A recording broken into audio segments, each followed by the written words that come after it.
আমন্ত্রণ ব্যবসা বাণিজ্য আর অর্থনীতির সবশেষ খবর নিয়ে নিউজ 24 এর নিয়মিত আয়োজন পূবালী ব্যাংক পিএলসি বিজনেস এক্সপ্রেসে সাথে আছে আমি মাহমুদা মনি। এতক্ষণ শুনছিলেন সংবাদ শিরোনাম, এবার বিস্তারিত। সংকোচনমূলক ধারা অব্যাহত রেখে বৃহস্পতিবার ঘোষণা করা হবে নতুন অর্থ বছরের প্রথম মুদ্রানীতি। এবারও মুদ্রানীতির মূল চ্যালেঞ্জ মূল্যস্ফীতির লাগাম টেনে ধরা, তাই আবারও নীতি সুদ হার বাড়ানোর সিদ্ধান্ত আসছে। তবে বিশ্লেষকরা বলেছেন ব্যাংকগুলোকে টাকা সরবরাহ অব্যাহত রেখে মূল্যস্ফীতি নিয়ন্ত্রণ সম্ভব নয়। আর ব্যবসায়ীরা বলছেন সুদ হার বাড়লে বাধাগ্রস্ত হবে বেসরকারি বিনিয়োগ। বাজারে নগদ অর্থের যোগান কেমন থাকবে, কতটা ঋণ বেশি পাবেন উদ্যোক্তারা, সরকারি বা কতটা ধার করতে পারবে ব্যাংকিং খাত থেকে, এমন সব লক্ষ্যই নির্ধারণ করে কেন্দ্রীয় ব্যাংক মুদ্রানীতিতে। মূল্যস্ফীতির লাগাম টানতে গত 2 বছর ধরে সেই রূপরেখায় নীতি সুদ হার বাড়িয়ে আসছে কেন্দ্রীয় ব্যাংক। সবশেষ গত জানুয়ারিতে ঘোষিত মুদ্রানীতিতে নীতি সুদ হার 7.75% থেকে বাড়িয়ে 8% করা হয়েছে। এবারও সেই পথেই হাঁটছে বাংলাদেশ ব্যাংক। তবে অর্থনীতিবিদরা বলছেন ব্যাংকগুলোকে টাকা সরবরাহ অব্যাহত রেখে মূল্যস্ফীতি নিয়ন্ত্রণ সম্ভব নয়।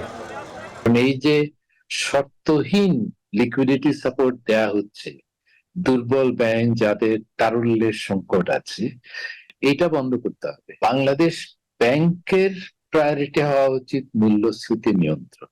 প্রবৃদ্ধি, বিনিয়োগ, এক্সপোর্ট, এই সমস্ত যে রিয়েল ইকোনমির যে ব্যাপারগুলি আছে এগুলো ট্যাকেল করার জন্য অন্য পলিসির ব্যবহারটা বেশি গুরুত্বপূর্ণ, বিশেষ করে ফিসক্যাল পলিসি।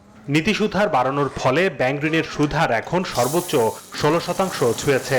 বিদায়ী অর্থ বছরে শেষ মুদ্রানীতিতে বেসরকারি খাতের ঋণ প্রবৃদ্ধির লক্ষ্য ধরা হয়েছিল 10%। এবারও এর কাছাকাছি থাকবে বলে আশা করা হচ্ছে। তবে সুদের হার বাড়লে সেই লক্ষ্য অর্জন সম্ভব নয় বলছেন ব্যবসায়ীরা। এই পলিসির কারণে অলরেডি 16% চলে গেছে আমাদের cost of boring. So private sector credit growth কিন্তু আমরা দেখছিলাম যে স্কুইজড হচ্ছিল বেশ বহুদিন ধরে, এবং একই সাথে গভর্নমেন্টের বরিং ফ্রম দ্য আমরা প্রাইভেট সেক্টর যেখান থেকে বড় করি ওখানে কিন্তু it has gone of 5 times 7 times। Bond market বলেন, ট্রেজারি বিল বলেন এবং ব্যাংক বরিং বলেন। তো যেটা হচ্ছে যে এখন প্রাইভেট সেক্টরের সাথে একটা কম্পিটিশনের মধ্যে যাচ্ছে। বৈদেশিক মুদ্রার বিনিময় হারকে স্থিতিশীল রাখতে ক্রলিং ব্যাক পদ্ধতি চালু করেছে বাংলাদেশ ব্যাংক। একে আরো বাজার ভিত্তিক করার পরামর্শ অর্থনীতিবিদদের। এটা তো খুব রেস্ট্রিক্টেড একটা ব্যান্ড, যে এখন যেটা করা যেতে পারে যে আমরা যেহেতু সম্পূর্ণ বাজার ভিত্তিক সিস্টেমের দিকে যেতে চাচ্ছি, এই ব্যান্ডটাকে আরো ওয়াইড করা যেতে পারে, আরো বাড়ানো যেতে পারে। যেখানে হয়তো যেটা 1 টাকা আছে সেটাকে 2 টাকা করতে পারেন প্লাস মাইনাস, অথবা 3 টাকা করতে পারেন প্লাস মাইনাস। তবে দ্রব্যমূল্য নিয়ন্ত্রণ ও ব্যবসার ব্যয় কমাতে জ্বালানি ও বিদ্যুতের নিরবচ্ছিন্ন সরবরাহ নিশ্চিতের দাবি ব্যবসায়ী ও অর্থনীতিবিদদের। হোসাইন শাহাদাত, নিউজ 24, ঢাকা। 2025 সালের জন্য এশিয়া ও প্যাসিফিক অঞ্চলের জিডিপি প্রবৃদ্ধির পূর্বাভাস সামান্য বাড়িয়েছে এশিয়ান ডেভেলপমেন্ট ব্যাংক এডিবি। বুধবার এশিয়ান ডেভেলপমেন্ট আউটলুক এজিও প্রকাশনায় বলা হয়, এশিয়া ও প্যাসিফিক দেশগুলোর প্রবৃদ্ধি 4.9% থেকে কিছুটা বেড়ে তা 5% হতে পারে। এছাড়া মূল্যস্ফীতি নিয়ে সংস্থাটি বলছে, ডেভেলপিং এশিয়ায় জুলাই মাসের পূর্বাভাস 2.9% থেকে তা আসছে বছর কিছুটা বেড়ে হতে পারে 3%। যদিও দক্ষিণ এশিয়ার দেশ ভারতের জিডিপি প্রবৃদ্ধি নিয়ে এজিবির আউটলুকে বলা হয়েছে বিদ্যমান 7% থেকে তা আসছে বছর কিছুটা বেড়ে 7.2% উন্নীত হতে পারে। সংস্থাটি বলছে, এ অঞ্চলের দেশগুলোতে নির্বাচন, ভূ রাজনৈতিক অস্থিরতা, পলিসি রেট সমন্বয় সহ বেশ কিছু ঝুঁকিও রয়েছে, যা নিয়ে সতর্ক থাকতে হবে। চতুর্থ প্রজন্মের বীমা প্রতিষ্ঠান সোনালী লাইফ ইন্স্যুরেন্সের মালিকানা পরিবর্তনের পায়তারা চলছে। নিয়ন্ত্রক সংস্থা আইডিআর এর নিয়োগ দেয়া প্রশাসকের কারণে প্রতিষ্ঠানটির ব্যবসাও কমেছে। বুধবার সোনালী লাইফের কর্মকর্তা কর্মচারীরা সংবাদ সম্মেলনে এসব অভিযোগ করেন। জানান, প্রতিষ্ঠার পর থেকে এই প্রথম বীমা দাবির 7 দিন পেরিয়ে গেলেও তা পূরণ করতে পারছে না সোনালী লাইফ। গেল 18 এপ্রিল সোনালী লাইফ ইন্স্যুরেন্সের পর্ষদ স্থগিত করে প্রশাসক নিয়োগ দেয় বীমা উন্নয়ন ও নিয়ন্ত্রণ কর্তৃপক্ষ আইডিআরএ। তবে দায়িত্ব নেয়ার পর প্রশাসকের বিরুদ্ধেই উঠে নানা অনিয়মের অভিযোগ। প্রতিবাদে লাগাতার কর্মবিরতিতে সোনালী লাইফের কর্মীরা।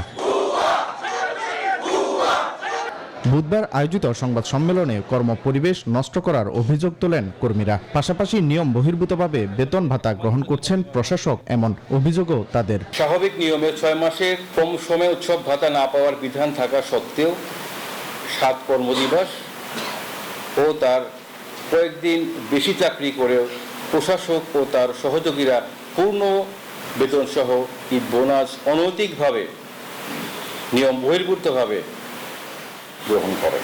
কর্মকর্তা কর্মচারীদের দাবি, অভিজ্ঞতাশূন্য প্রশাসক সাবেক এই সেনা কর্মকর্তাকে সরিয়ে একজন অভিজ্ঞ ব্যক্তিকে নিয়োগ দেয়ার। আমরা চাই একটি স্বচ্ছ তদন্ত, নিরপেক্ষ অডিট ফার্মের মাধ্যমে এবং এই রিপোর্টটি প্রকাশের মাধ্যমে আমাদের কর্মপরিবেশ ফিরিয়ে দেওয়া এবং বর্তমানে যিনি আমাদের সরাসরি অভিভাবক হিসেবে যে প্রশাসক নিয়োগ হয়েছে আমরা তারও পরিবর্তন চাই। ইন্টারন্যাশনাল অ্যাওয়ার্ড নিয়ে আসা একটা কোম্পানি, সেটার সুনাম, সেই সুনামটা আজকে একজন প্রশাসক মহোদয়ের কারণে সোনালী লাইফে যে অচল অবস্থা সৃষ্টি হয়েছে সেটির কারণে সোনালী লাইফের কেরিয়ার হুমকির মুখে, সোনালী লাইফের 8 লাখের বেশি গ্রাহকের কেরিয়ার হুমকির মুখে, সোনালী লাইফের 30,000 কর্মীর বেশি যারা আছে তাদের কেরিয়ার হুমকির মুখে। দাবি আদায় না হওয়া পর্যন্ত লাগাতার কর্মবিরতির ঘোষণা দেন কর্মীরা। যদিও এর আগে তার বিরুদ্ধে আনা সমস্ত অভিযোগ মিথ্যা বলে দাবি করেছেন প্রশাসক অবসরপ্রাপ্ত ব্রিগেডিয়ার জেনারেল এস.এম. ফেরদৌস। যথাযথভাবে অনুমোদন নিয়েই ওনাদেরকে নিয়োগ দেওয়া হয়েছে এবং তারা যে ফিল্ডে কাজ করবেন অন্যরা ওই ফিল্ডের expert. Waled Sakib, news 24, Dhaka. Pubali bank PLC business এক্সপ্রেসের সময় হলো একটা বিরতি নেবার। ফিরছে আরো খবর নিয়ে, সঙ্গেই থাকুন। বিরতির পর আবারও স্বাগত জানাচ্ছি পূবালী ব্যাংক পিএলসি বিজনেস এক্সপ্রেসে। দর্শক, এবারে জনপদের শিল্প ও বাণিজ্যের খবর। দেশের উত্তর ও মধ্যাঞ্চলে বন্যার কারণে ব্যাপক ক্ষতির মুখে কৃষকরা। কুড়িগ্রাম, টাঙ্গাইলে প্রায় 9,000 হেক্টর ফসলি নষ্ট হওয়ায় 250 কোটি টাকারও বেশি লোকসানের শঙ্কা করছেন সংশ্লিষ্টরা। কৃষি কর্মকর্তারা বলছেন, বন্যায় ক্ষতিগ্রস্তদের তালিকা তৈরি করে প্রণোদনা দেয়া হবে। খেতে মাচা থাকলেও নেই গাছ, পানির নিচ থেকে ভেসে উঠছে আমনের বীজতলা, ঢ্যাঁড়স, কুমড়া সহ বিভিন্ন সবজি ক্ষেত। কুড়িগ্রামে 15 দিনের টানা বন্যায় বীজতলা এখন পচে নষ্ট হয়ে গেছে। গাঁটের টাকা খরচ করে এখন চোখে অন্ধকার দেখছেন কৃষকরা।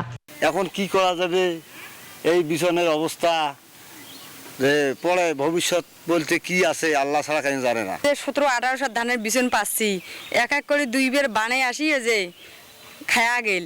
আমরা এখানে প্রায় 3 থেকে 4 একর জমিতে বিছন পাড়ি, কিন্তু প্রতি বছর বন্যায় আমাদের বিছনগুলো ক্ষতিগ্রস্ত হয়। অনেক মানুষের বিছন নষ্ট হয়ে গেছে। যদি সরকার দিত তাহলে আমরা কৃষকের আবাদ করতে পারতাম। একই অবস্থা টাঙ্গাইল সদর, ভূঁইয়াপুর, নাগরপুর, কালিহাতি, বাসাইল ও দেলদুয়ারেও। সবজি ক্ষেত নষ্ট হয়ে যাওয়ায় দুশ্চিন্তায় দিন কাটছে চাষিদের। ক্ষতি কাটিয়ে উঠতে সরকারি সহযোগিতার দিকে তাকিয়ে স্থানীয় কৃষকরা। সবজির জাংলা দিয়েছিলাম, জাংলা খেতে পানি টানি ওইটা একবারে তলে গেছে, পাট গেছে গা, 1.5-2 বাহির মতো পাট গেছে গা, পুকুরের মাছ গেছে গা কাঁচার ওই তলে। মূলা টুলা আবাদ বাগুন টাগুন চাষ মাস কি করে বানিয়েছিল তো মনে করেন তলে গেছে গা, পুকুর মরে গেছে গা, পাট মাঠ বুন চাল তাও গেছে গা। সরকারের কাছে দাবি আঙ্গ যদি এই সবজিটা আবাদ করবার নিয়ে যদি আঙ্গ কিছু আবার সহায়তা করতো তাহলে আমরা করতে পারতাম পানি টান দিলে। কৃষি বিভাগ বলছে, পানি পুরোপুরি নেমে যাওয়ার পর ক্ষতিগ্রস্ত কৃষকের চূড়ান্ত তালিকা করা হবে। অতিবৃষ্টি ও বন্যার কারণে প্রায় 86 হেক্টর বীজতলা ক্ষতিগ্রস্ত হয়েছে।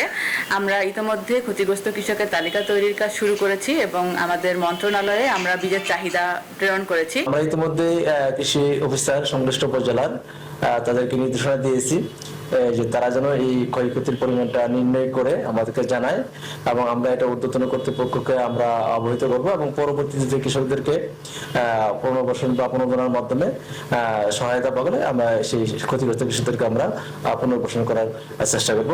চলতি বছর বন্যায় কুড়িগ্রামে 4,989 হেক্টর ফসল তলিয়ে গেছে। ক্ষতির পরিমাণ 202 কোটি 93 লাখ টাকা। টাঙ্গাইলে ক্ষতির পরিমাণ প্রায় 56 কোটি টাকা। Desk report, news 24। আর এই ছিল পূবালী ব্যাংক পিএলসি বিজনেস এক্সপ্রেসের এখনকার মতো আয়োজন। ধন্যবাদ সবাইকে।